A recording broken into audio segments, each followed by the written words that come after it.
Greetings, Warrior fans, to another year of Waldorf Athletics and another edition of the Warrior Weekly Show. I'm Sports Information Director Mike Stetson. I want to thank you for joining us. Excited about this year as we start off our season, sitting down with head men's soccer coach Edgar Gonzaga, who talks about how the team's been doing. They've had a long stretch of road games to open up the year, but they will be at home Saturday along with the Warrior women's soccer team, hosting home openers for the men and the second home game for the women. I also want to let you know, fans, this will be the final edition of the Warrior Weekly Show that we do here on the on site at the Hanson Fieldhouse in the DJAC, as we've been partnering with the comm department.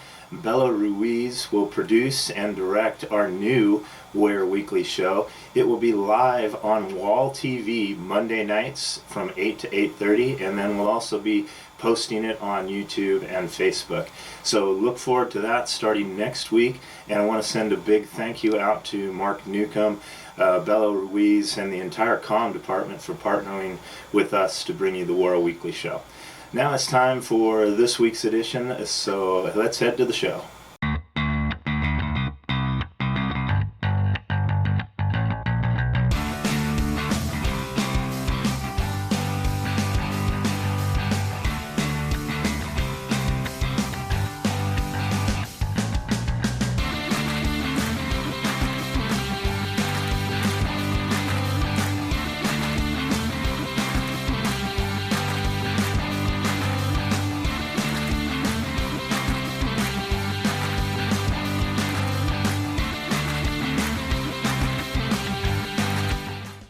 Welcome, fans, to this first edition of the Warrior Weekly Show, joined by head men's soccer coach Edgar Gonzaga. Team's right in the middle of incredibly long road trip, 3 weeks, 7 games on the road to start the year. Thanks for joining us, Coach. I know you're going to be off here in an hour or two for another road game, so thank you for taking time with us. Oh, yeah, anytime. I think we started off our season really well.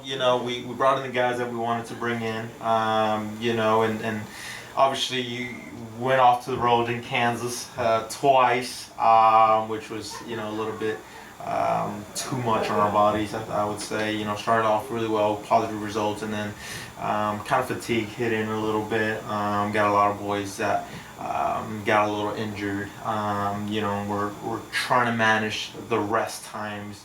And so when you have 5 games in about 12 days, you're going to deal with that. So for us, it's going to be important to try to get results in the next couple days. Obviously, we have a big one tonight against Northwestern, who's historically a good team. So it's going to be tough for us. And then we get 2 days breaks, and then we got Mount Mercy at home, which is really excited.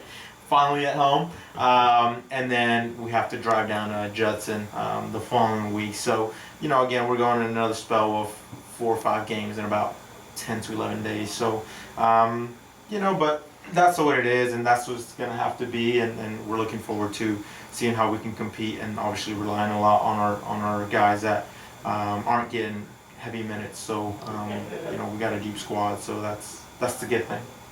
Talk a little bit about that. You guys start the season, a pair of wins and a tie. Things are going really good, but it was 5 games in 12 days, a lot of road trips. I mean, there was one road trip where you played Saturday night game, drive back Sunday, and then you're back on the road Monday. How much of that is wearing on the guys, both mentally and physically? Yeah, I think we saw that a little bit. I think we played Morningside, which Morningside, again, is a very, very good team. They went to national tournament last year. And for us to go out and play 90 minutes there, and we fell short, but, we're making our own mistakes in terms of now you're dealing with a little bit of fatigue, and we're not there, mentally, so we're making our own mistakes, so we're losing those games. And then to turn around, come back, get a day break, and then go out to Briarcliff, who was, again, another top team, and you can kind of feel, what we're going into that game.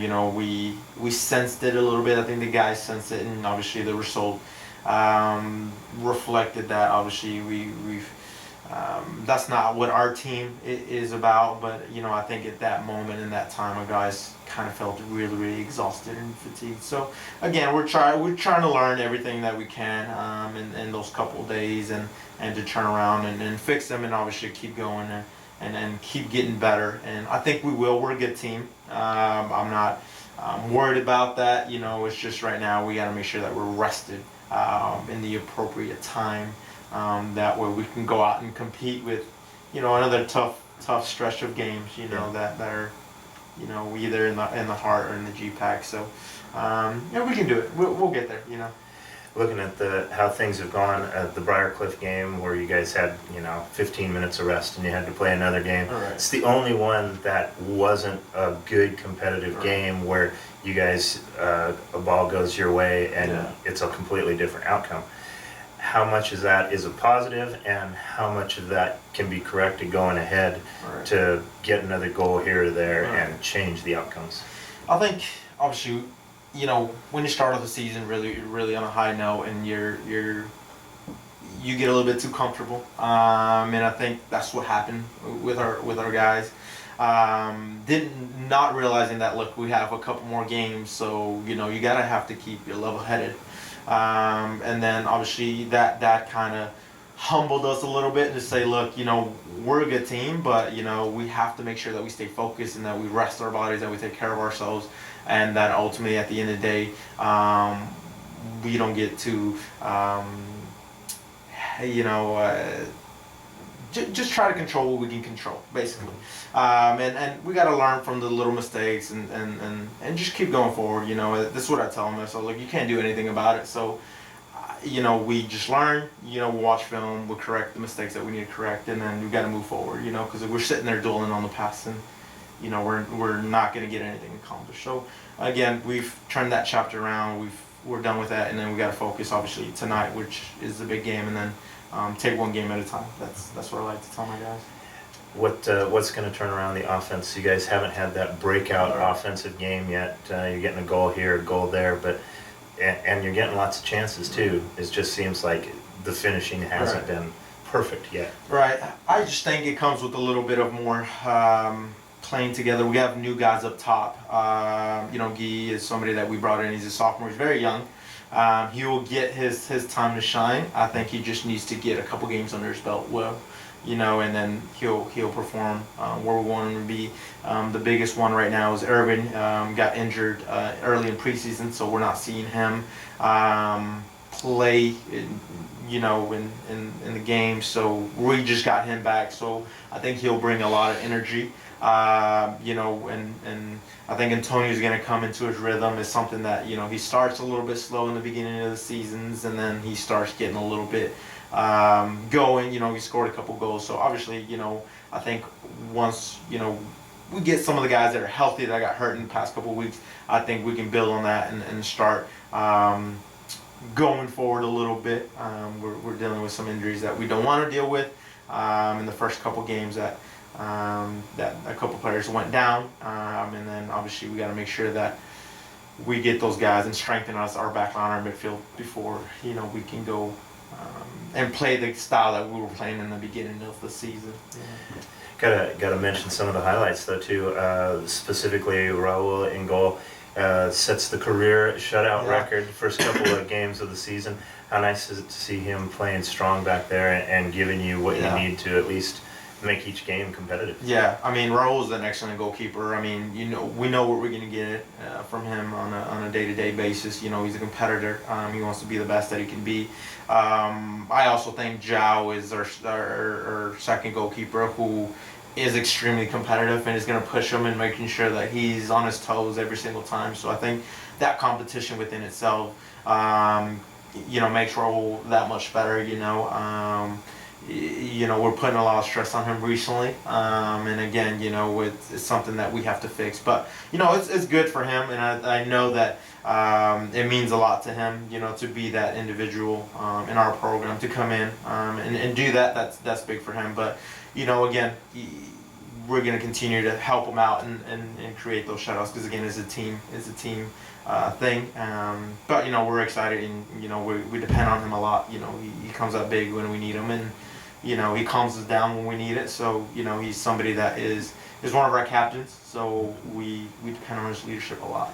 And you mentioned that you guys help him out. It seems like the defense has been really strong this year, Right. and a little bit more healthy than maybe in past Right. years. It seems like a lot of the injuries have been on the back end the last couple of years. Right. Yeah. I mean, last year we had Athos, who's again one of our captains and one consistent defender that plays 90 minutes. He was hurt last year, half the season. Ian was hurt again due to an ankle injury, and then we had a couple guys that tore MCLs and meniscus and that. And this year we got everyone back. And again, recently in the second game of the season, we lost Jordan Hardy, who's a big guy that we depend a lot on. Honestly, we put him a lot under stress, but he's done his MCL recently, so he's going to be out for a couple of days, which weakens our back line. We had our new guy Milos that came in for about 5 minutes and sprained his ankle that game. So we're dealing with guys like that, and we've dealt with injuries that are who don't want to get into, but we've got some knocks in the back line right now, and we're trying to cope with that. But I think the guys that are there, they're strong. They've been here year in, year out. So I definitely think that it's a little speed bump, but I think we'll get better giving those guys a little bit of rest. But they'll come and they'll switch us around, and really we got a lot of guys on the team that have to step up in those moments. You're not looking past tonight's game, but let's talk a little bit about Saturday. How exciting is it? Home opener, Mount Mercy coming in, 3 o'clock fans, so I invite you to come out. Nothing else going on Saturday. The ladies kick it off at 1 o'clock and the men scheduled for 3 o'clock, so come out to Waldorf Field. How excited are you guys to put on a show at home? We're definitely excited to just be home and not travel. We're excited to,